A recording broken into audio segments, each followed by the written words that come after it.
नमस्कार दोस्तों, मेरा नाम रमन है और आज की इस वीडियो में हम लोग डिस्कस करने जा रहे हैं लॉरस लैब्स लिमिटेड के शेयर के बारे में। लॉरस लैब्स एक फार्मास्यूटिकल कंपनी है जो कि बल्क ड्रग्स या एपीआई जिसे हम कहते हैं, यानी कि दवाई बनाने वाली कंपनी के लिए जो रॉ मटेरियल है वो प्रोवाइड करती है। और जो स्टॉक का करंट प्राइस है वो आज के दिन 292 रुपये पर क्लोज हुआ है। इस स्टॉक का जो लाइफ टाइम हाई है वो तकरीबन 723 रुपए का था, जो कि अगस्त 2021 में आया था। और वहाँ से ये जो स्टॉक है वो करंटली 723 रुपए से 292 रुपए, यानी कि तकरीबन 60% डाउन है अपने लाइफ टाइम हाई से। और इसका कारण क्या है कि कोविड के समय जितनी भी बल्क ड्रग्स बनाने वाली, एपीआई बनाने वाली कंपनीज थी, उनके प्रॉफिट्स में सडनली उछाल आया था। जैसा कि आप यहाँ पर देख सकते हैं कि इस कंपनी का जो ऑपरेटिंग प्रॉफिट है वो पहले धीरे धीरे बढ़ रहा था। 209 करोड़, 205 करोड़, 372, 414, 409, 571, और फिर सीधा कोविड के समय इसमें 3 गुना जंप हुआ था, यानी कि 571 करोड़ से सीधा 1511 करोड़ पर इसका जो ऑपरेटिंग प्रॉफिट है वो जंप हो गया था। तो उसी के कारण स्टॉक के प्राइस में भी उस समय पर बहुत तेजी आई थी। जो स्टॉक का प्राइस कोविड से पहले तकरीबन 100 रुपए के आसपास ट्रेड कर रहा था, वो धीरे धीरे बढ़ता बढ़ता 700 रुपए तक चला गया था। और आज ही के दिन 27 अप्रैल को कंपनी ने अपने Q4 के रिजल्ट्स अनाउंस किए हैं। और जैसा कि इस रिजल्ट में आप देख सकते हैं कि जो कंपनी का नेट प्रॉफिट है उसमें क्यू ऑन क्यू बेसिस पर 199 करोड़ के प्रॉफिट से घटकर वो 102 करोड़ का रह गया है। और वाई ऑन वाई में जो लास्ट ईयर मार्च में 221 करोड़ का था, वहां से घटकर 102 करोड़ रह गया है। यानी कि कुल मिलाकर क्यू ऑन क्यू और वाई ऑन वाई दोनों बेसिस पर जो ऑपरेटिंग जो कंपनी का नेट प्रॉफिट है उसमें गिरावट है। और अगर हम कंपनी की सेल्स की बात करें तो वो भी लास्ट मार्च के कंपैरिजन में और पिछले क्वार्टर के कंपैरिजन में डाउन है। और इसका जो कहीं ना कहीं प्रॉफिट गिरने का मुख्य कारण है वो यह है कि ऑपरेटिंग प्रॉफिट मार्जिन जो कि पहले 30-33 इस रेंज में था, वो धीरे धीरे घटता घटता 20% पर आ गया है। और अगर हम एक बार इस कंपनी के शेयर होल्डिंग पैटर्न पर नजर डालें तो कंपनी के जो प्रमोटर की शेयर होल्डिंग है वो पिछले 2 साल से 27% के आसपास है। और एफआईआई ने अपनी होल्डिंग थोड़ी सी बढ़ाई है इस क्वार्टर में।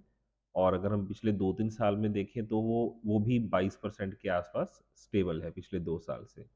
डीआईआई ने अपनी होल्डिंग को इस शेयर में कॉन्टिन्यूसली इंक्रीज किया है, जो कि मार्च 2021 में 3.5% थी, अभी बढ़ते बढ़ते तकरीबन 9.5% हो गई है। तो जैसा कि हम देख सकते हैं कि कंपनी जो है उसका स्टॉक प्राइस अपने लाइफ टाइम हाई से 60% डाउन है। और इसका जो प्राइस टू अर्निंग रेशो है उसमें बहुत भारी करेक्शन हुआ है, जो कि कोविड के समय या अच्छे रिजल्ट्स जब ये कंपनी कॉन्टिन्यूसली दे रही थी, इसका जो पी रेशो है, प्राइस टू अर्निंग, वो 43 के आसपास चल रहा था। और इसका जो मीडियन पी है वो 31 का है। करंटली ये स्टॉक का जो प्राइस टू अर्निंग रेशो है वो 20.9 है। और जो स्टॉक है वो ऑलरेडी करेक्शन में है, यानी पिछले कुछ समय से लगातार गिरावट में है। लेकिन फिर भी क्योंकि अभी जो लेटेस्ट रिजल्ट्स आए हैं उनमें प्रॉफिट में और सेल में डिप है, तो पॉसिबिलिटी है कि कल के दिन या अगले कुछ दिनों तक इस स्टॉक के प्राइस में फर्दर करेक्शन हो।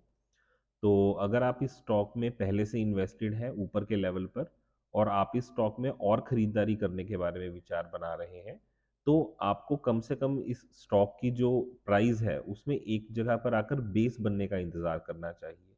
यानी कि मान लीजिए अगर आपने पहले इस शेयर को 500 के लेवल पर या 600 के लेवल पर या इवन 400 के लेवल पर खरीद रखा है, तो आपको डायरेक्टली किसी भी प्राइस पर जीटीटी लगाने की जगह एक बार स्टॉक के प्राइस को एक जगह पर आकर रुकने दीजिए, यानी कि उसमें गिरावट रुक जाए और वहां पर स्टॉक एक ही रेंज में कुछ समय कंसोलिडेट करे। जैसे मान लीजिए करंट प्राइस से नीचे, 292 की प्राइस से नीचे, इसमें 2-3 इंपॉर्टेंट लेवल्स हैं।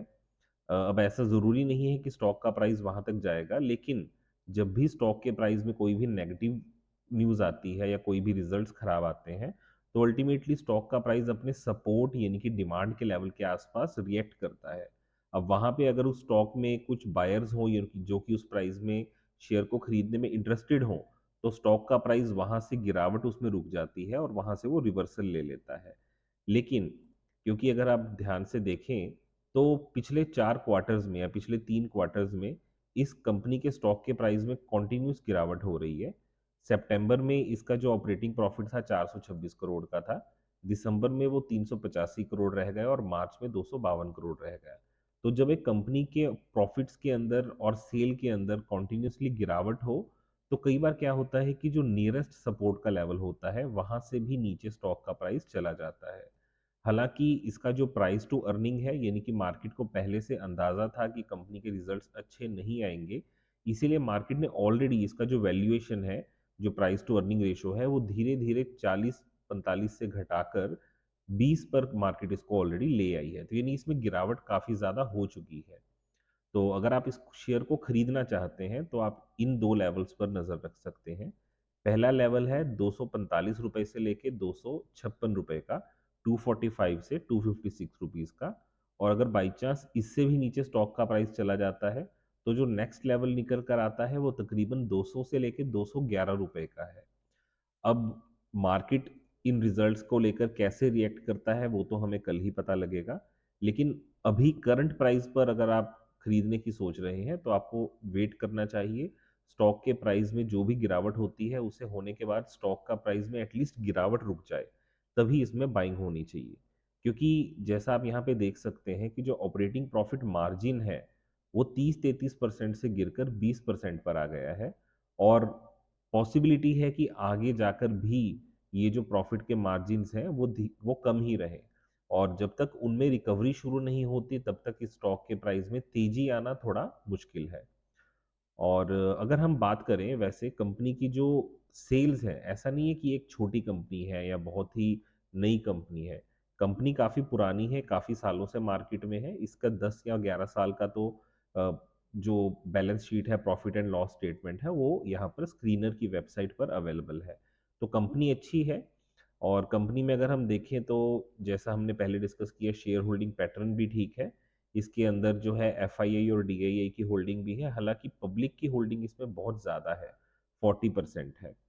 और कंपनी जो है करंटली अच्छे डिस्काउंटेड प्राइस पर अवेलेबल है, लेकिन उसके बावजूद रिजल्ट्स अच्छे नहीं है, इसलिए इसमें और गिरावट पॉसिबल है। तो अगर आप इस शेयर में ऑलरेडी इन्वेस्टेड हैं और एवरेजिंग करना चाहते हैं, तो भी आपको इस शेयर के प्राइस को सेटल होने के लिए वेट करना चाहिए। और इसके जो सपोर्ट के लेवल्स हैं 245 से 256, और उसके बाद 199 से 211 रुपए, यहाँ पर अगर बाई चांस आ जाता है तब आप उसमें एवरेजिंग करने के बारे में सोच सकते हैं। देखिए, ये जो कंपनीज हैं ये बेसिकली रेडीमेड मेडिसिन नहीं बनाती, इनकी एंड प्रोडक्ट्स नहीं बनाती हैं जो कि कस्टमर कंज्यूम करता है।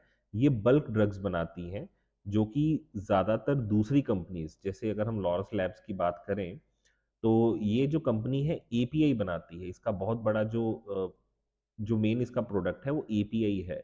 और जो एपीआई है वो दूसरी कंपनीज, जैसे कि यहाँ पर ऑरबिंदो फार्मा का नाम हम देख सकते हैं, ऑरबिंदो फार्मा, नेटको, ऐसी कंपनीज को ये एपीआई प्रोवाइड करती हैं, वो कंपनीज मेडिसिन बनाती हैं। हालांकि कंपनी के कुछ कैपेक्स के प्लान्स भी हैं, जो कि फाइनेंशियल ईयर 2023 और 2024 में धीरे धीरे करके कंपनी अपनी जो मैन्युफैक्चरिंग कैपेसिटी है उसको एक्सपेंड करने के बारे में विचार कर रही है या एक्सपेंड कर रही है। और इस कंपनी के ऊपर अच्छा खासा डेट भी है, यानी कि अगर आप देखें इसका डेट टू इक्विटी रेशियो 0.42 है। लेकिन फिर भी देखा जाए तो 20 की वैल्यूएशन पे ये कंपनी फिलहाल महंगी नहीं है।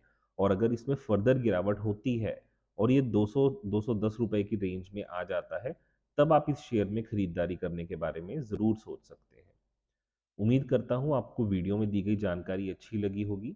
अगर आपको वीडियो अच्छी लगी तो प्लीज़ वीडियो को लाइक और शेयर कीजिएगा और चैनल को सब्सक्राइब कीजिएगा। वीडियो देखने के लिए धन्यवाद। आपका दिन शुभ रहे।